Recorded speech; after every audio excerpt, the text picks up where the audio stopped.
welcome to our podcast that gives you expert insights in the world of skin health, beauty and aesthetic treatments. I am Ananya, and in this podcast we are diving deep into the world of dermatology, chatting with the top dermatologist in the industry, Dr. Uktra Namshum, discussing what causes acne and how it can be treated. So let's get started. So doctor, most searched key term on Google and social media is how to treat acne. Acne is the biggest problem, like in teenagers, in adult acne, we have types of acne and how to treat it is the concern.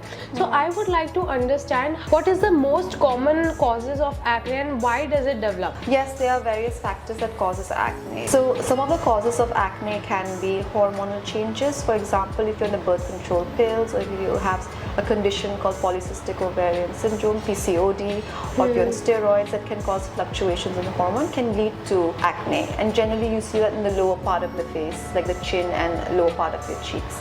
Another one is genetics. If somebody in your family has acne, you generally tend to have that. Also, causes would be environmental factors, stresses, pollution, that causes a lot of oil buildup in your pores, that clogs the pores and increases the amount of bacteria growing in them. Okay. So, and certain medications can also do that. If you're using cosmetics like over-the-counter products that you've seen on social media that might not suit your skin, that can also lead to a breakout.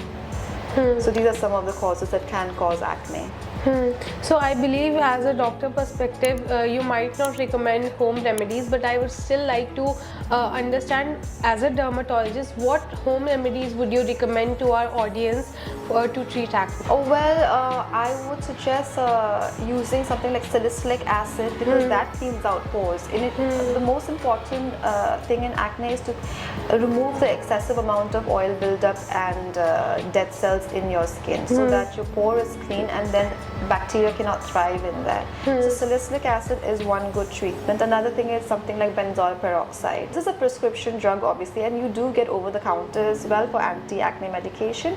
That is it's a bactericidal, meaning it kind of kills the bacteria. Okay. So it's very good for moderate to severe acne. Now coming to home remedies, what I would suggest not to do is, of course, I've heard a lot of people apply toothpaste on your acne.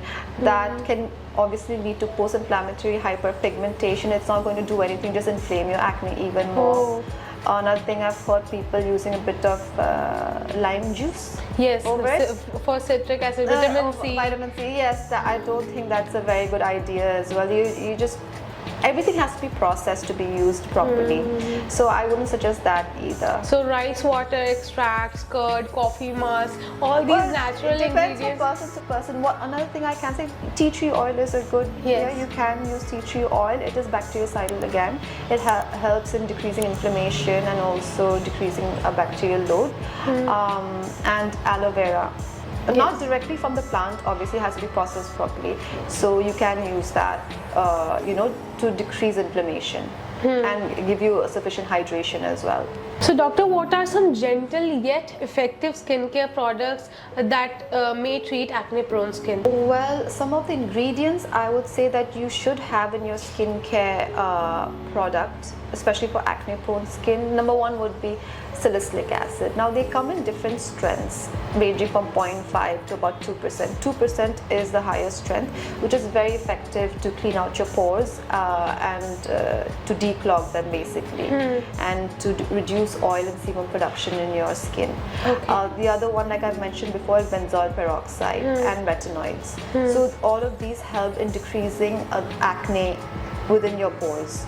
And also, if you want a bit of superficial exfoliation, glycolic acid would be a good choice. When coming to moisturizers, etc., I would recommend non-comedogenic, which actually means oil-free products, free from any oils, because a person who has acne generally already has oily skin. Now you don't want to load it with occlusive products that are high in oil content. So oil-free, non-comedogenic products would be the best way to go.